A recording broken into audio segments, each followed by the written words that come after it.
కథాభారతి శ్రోతలకు సుస్వాగతం.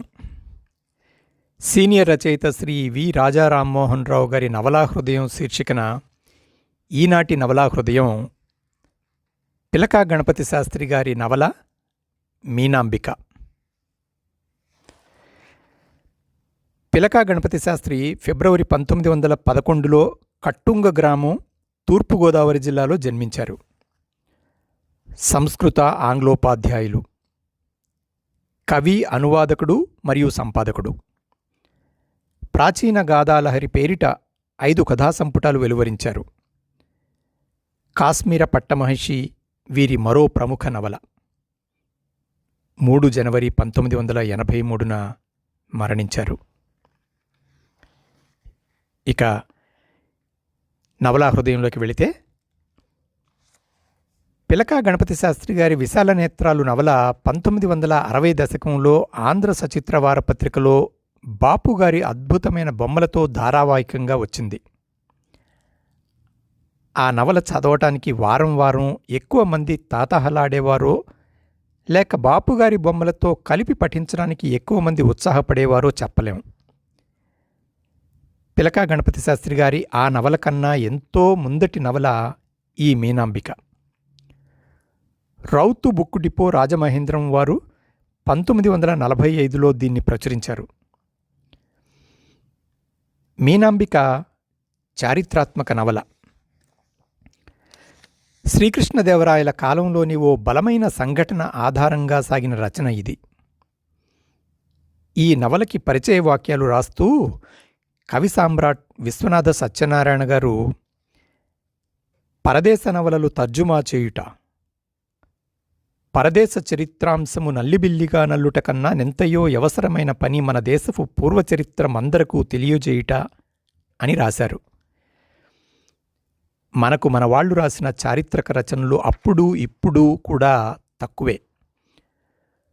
కొద్దో గొప్ప ఉన్నా చరిత్ర పుస్తకాల ద్వారా స్థల కాల సంఘటన వివరాలే తెలుస్తాయి. విశ్వనాథ్ వారు చెప్పినట్టు పూర్వకాలపు తెలుగుల ఆచారం, తెలుగు సంఘం, రాజనీతి, ఆంధ్రుల ఔన్నత్యం తెలియాలంటే ఇటువంటి చారిత్రాత్మక నవలలు అవసరం. నాయక రాజ్యస్థాపకుడైన విశ్వనాథ నాయకుడు, అతను మనసు పడిన మీనాంబికల కథ ఈ నవల. మీనాంబిక మనసులోనూ విశ్వనాథ నాయకుడే ఉన్నాడు. మీనాంబికతో గాని విశ్వనాథ నాయకుడితో గాని ఈ నవలని ఆరంభించలేదు పిలకా గణపతి శాస్త్రి గారు. వారి జీవితాలలోని కీలక ఘట్టానికి నాందిలాంటి సంఘటనతో ఆరంభించారు. శ్రీకృష్ణదేవరాయ సార్వభౌముని సమాలోచన భవనానికి ఉదయాన్నే మహామంత్రి తిమ్మరుసు వచ్చారు. ఆయన ఎదురు చూస్తుండగా సార్వభౌముల వారు వచ్చారు. ఇద్దరూ కూర్చున్నాక సమాలోచన ప్రారంభమైంది. తంజావూరు, మధుర సామంతరాజ్యాలు, వాటిని ఏలుతున్న చోళ, పాండ్యరాజులిద్దరికీ పరస్పర కలహాలు. తంజావూరు రాజు వీరశేఖర చోళుడు మధుర రాజైన చంద్రశేఖర పాండ్యుని తరిమి మధురని ఆక్రమించుకున్నాడు. పారిపోయి వచ్చి చంద్రశేఖర పాండ్యుడు రాయల దర్శనాన్ని కోరుతున్నాడు. సార్వభౌముడైన రాయల అనుజ్ఞ లేకుండా తోటి సామంతరాజు మీదకి వెళ్లి పద్ధతిని అతిక్రమించాడు వీరశేఖర చోళుడు. అందువల్ల పాండ్యుడు అంత సరైన వ్యక్తి కాకపోయినా అతని రాజ్యం అతనికి ఇప్పించడానికే నిశ్చయించారు రాయలు, మహామంత్రి తిమ్మరుసు. తగిన సైన్యంతో వెళ్ళి మధురని స్వాధీనం చేసుకోమని విశ్వనాథ నాయకుని తండ్రి నాగమనాయకుని ఆదేశించారు. నాగమనాయకుడు తన మిత్రుడు మీనాంబిక తండ్రి రామభద్ర నాయకుని, అతని మేనల్లుడు చెన్వప్ప నాయకుని కలుపుకుని 30,000 మంది సైన్యంతో బయలుదేరాడు. రామభద్ర నాయకునికి 2 కుమార్తెలు. పెద్ద కుమార్తె ముక్తాంబిక, చిన్న కూతురు మీనాంబిక. చిన్న కూతురంటే ప్రాణం. పెద్ద కూతుర్ని మహా ఐశ్వర్యవంతుడు చోళ స్థానాపతికి ఇచ్చి వివాహం చేశాడు. వాళ్ళకి తగిన మర్యాదలు వీళ్ళు చేయలేకపోతున్నారని ముక్తాంబికని సరిగా పుట్టింటికి పంపటం లేదు. మీనాంబిక విషయంలో ఇలా జరగకూడదని రామభద్రనాయకుని కోరిక. రామభద్రనాయకునికి సంపద బాగానే ఉంది, మగపిల్లలు లేరు. అందువల్ల మేనల్లుడు చెన్వప్ప నాయకునికి మీనాంబికనిచ్చి ఇల్లరికం ఉంచుకోవాలని ఉద్దేశం. కానీ ఆయన భార్యకి ఇల్లరికం అంటే చిన్నచూపు. అంతేకాక మీనాంబిక చెన్వప్ప జంట కాకిముక్కుకి దొండపండులా ఉంటుందని ఆమె భావన. విశ్వనాథ నాయకుడైతే తన కుమార్తె మీనాంబికకు తగిన భర్త అని కన్నతల్లిగా వెంకటాంబ ఆకాంక్ష. నాగమనాయకుడు రామభద్రనాయకుడు ప్రాణస్నేహితులే కాక బావా బావా అని పిలుచుకుంటారు. రెండు కుటుంబాలు బాగా దగ్గర. మీనాంబిక విశ్వనాథ నాయకులకి చిన్నతనం నుంచి ఒకరంటే మరొకరికి ఇష్టం. వయసుతో పాటు ఆ వలపు పెరుగుతూ వచ్చింది. తరచుగా తమ ఇంటికి వెళ్ళి వాళ్ల యోగక్షేమాలు తెలుసుకోమని విశ్వనాథ నాయకునికి దండయాత్రకు వెళుతూ రామభద్ర నాయకుడు చెప్పాడు. అందువల్ల ఆ ఇంటికి వెళ్ళి రావటానికి అడ్డేం లేదు. వీలున్నప్పుడల్లా వెళ్ళి మీనాంబకిని చూస్తూనే ఉన్నాడు విశ్వనాథ నాయకుడు. వెంకటాంబ వీరిద్దరికీ ఎంతో కొంత ఏకాంతం కల్పిస్తూనే ఉంది. అలా వారిద్దరి అనురాగం మరింత గాఢమవ్వాలని ఆమె కోరిక. ఈ దండయాత్ర సమయంలో మీనాంబిక విషయంలో వీరందరికీ తలో రకమైన ఆరాటం ఏర్పడింది. మహామంత్రికి చెప్పానని, త్వరలో ఆయన మధురకి పంపుతానన్నారని, అప్పుడు వెంటనే వచ్చేయమని విశ్వనాథ నాయకునికి అతని తండ్రి చెప్పాడు. అదే జరిగితే మీనాంబికని వదిలి వెళ్లాల్సి వస్తుంది. అది విశ్వనాథ నాయకుని ఆరాటం. విశ్వనాథ నాయకుడంటే మీనాంబికకి ఇష్టం. తను దూరంగా ఉన్న ఈ యుద్ధ సమయంలో వాళ్ళిద్దరి చేరువ ఎంతవరకు వెడుతుందోనని చెన్వప్ప ఆరాటం. తనెన్నిసార్లు చెప్పినా మీనాంబిక విషయంలో తన భర్త విశ్వనాథ నాయకుని వైపు మొగ్గు చూపటం లేదని వెంకటాంబ ఆరాటం. కొంతకాలం యుద్ధం జరిగాక మధుర, తంజావూరు రెండూ నాగమనాయకుని స్వాధీనం అయ్యాయి. చెన్వప్పని తంజావూరుకు ప్రతినిధిని చేసి మధురలో సుస్థిర ప్రభుత్వ బాధ్యతను నాగమనాయకుడు స్వీకరించాడు.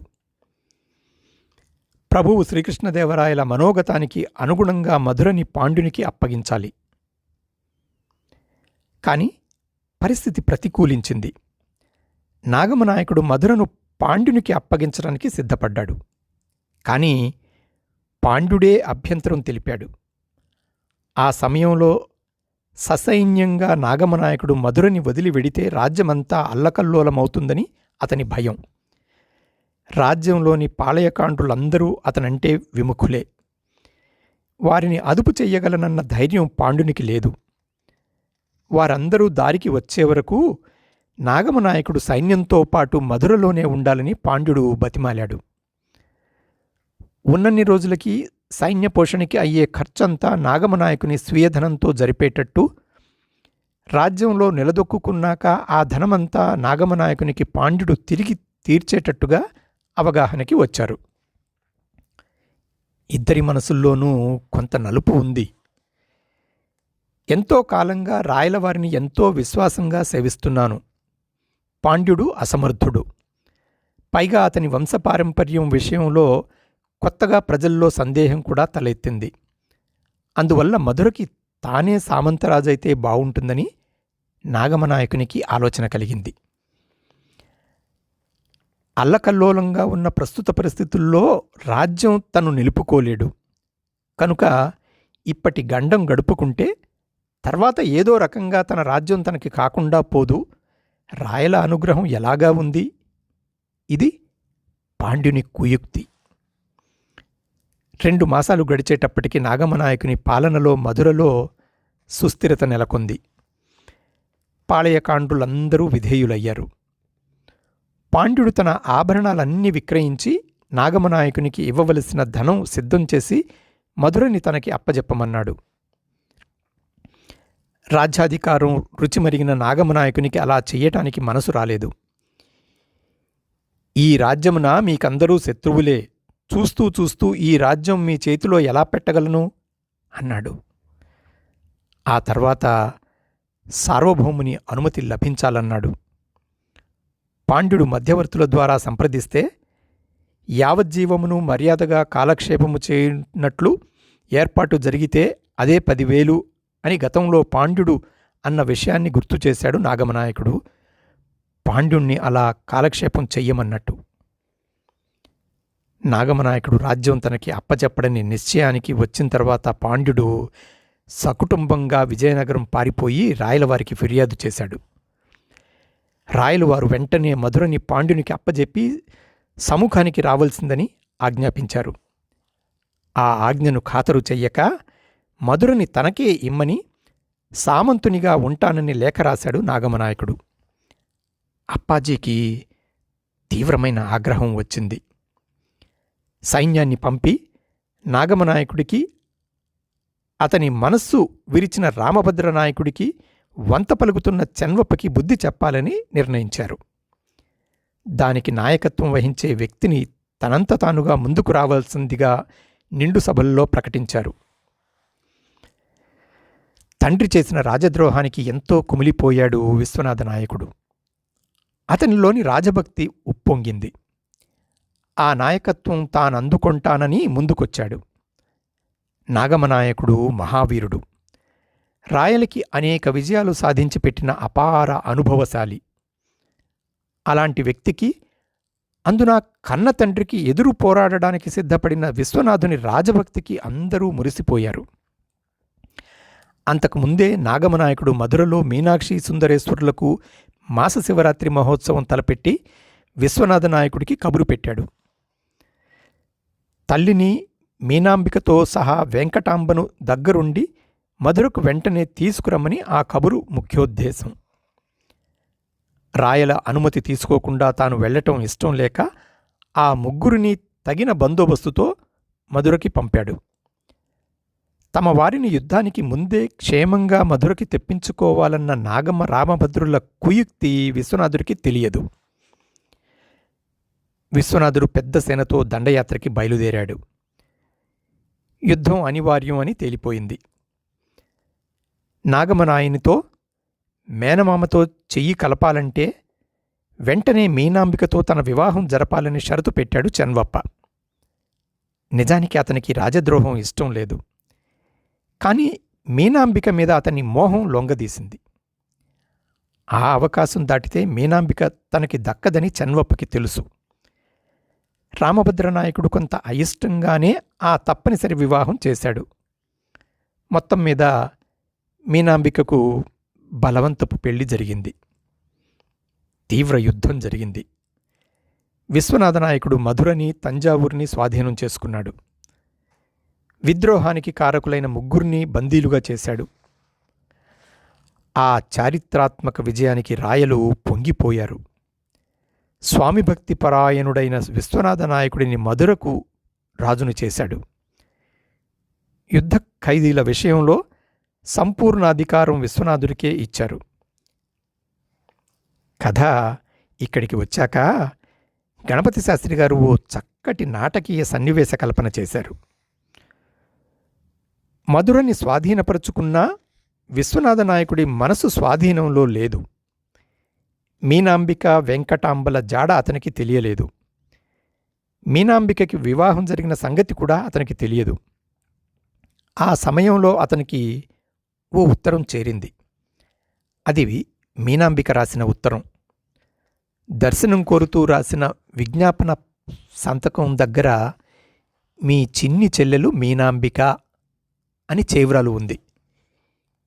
ఈ రకంగా గణపతి శాస్త్రి గారు నవలకు ముగింపు పలికారు. విశ్వనాథ నాయకునికి వివాహిత అయిన మీనాంబిక సోదర సమానమైంది. ఆ తర్వాత విశ్వనాథ నాయకుని పట్టాభిషేకం, తండ్రి, మామ చెన్వప్పల విడుదల, వారందరి సుఖజీవనం, మధుర స్థానాపతి వీరరాఘవ నాయకుని కుమార్తె నాగాంబికతో అతని వివాహం ముగింపుగా చెప్పారు. బలమైన చారిత్రక ఘట్టం కళ్ల ముందు జరుగుతున్నట్లు సాగిన రచన. భీకర యుద్ధం, రాజకీయపు ఎత్తుగడల మధ్యలో రసవత్తరమైన ప్రణయగాథని చక్కగా కలపటం ఈ నవల ప్రత్యేకత. వీటికన్నా ప్రముఖంగా చెప్పుకోవాల్సింది ఈ నవలలోని వర్ణనలు. ఒక్కో వర్ణన వెనుక ఆనాటి జనజీవనం, ఆచారం, విద్వత్తు, కళాప్రియత్వం, యుద్ధనీతి, మనుషుల మంచి చెడ్డలు, సజావైన జీవన తాత్వికత ఇలా ఎన్నింటినో రంగరించారు. ఈ చారిత్రక కథని మరింత రమ్యంగా చెప్పినందుకేగాక ఈ గొప్ప వర్ణనల కోసం, భిన్నమైన వాటి రీతి కోసం ఈ నవల తప్పక చదివి తీరాలి. పిలక గణపతి శాస్త్రి గారు ముందు మాటలో నవలా రచనమునకు అనుకూలమగునట్లు కొన్ని చిన్ని మార్పులు చేసి తిని అని రాశారు. ఆ మార్పులు ఏమిటో, ఎందుకు, ఏ ఆధారాలతో చేశారో తెలియజేస్తే మరింత బాగుండేది. ఇలాంటి రచనల్లో చరిత్ర ఏదో, కల్పనేదో తేటతెల్లంగా ఉంటే చరిత్ర విషయంలో భిన్నాభిప్రాయాలు ఏర్పడకుండా ఉంటాయి. లేకపోతే రచయిత కల్పనని తరువాత తరం వారు చరిత్ర అనుకునే ప్రమాదం ఉంది. మీనాంబిక సర్వాలంకార శోభతో దీప్తించిన నవల. అదండి ఈనాటి నవలా హృదయం. పిలక గణపతి శాస్త్రి గారి మీనాంబిక గురించి సీనియర్ రచయిత శ్రీ వి రాజా రామ్మోహన్ రావు గారి నవలా హృదయం. ఈనాటి నవలా హృదయం ఇంతటితో సమాప్తం. మళ్ళీ వచ్చే వారం ఇంకో మంచి నవలా హృదయంలో కలుద్దాం. అంతవరకు సెలవు. సర్వే జనా సుఖినో భవంతు.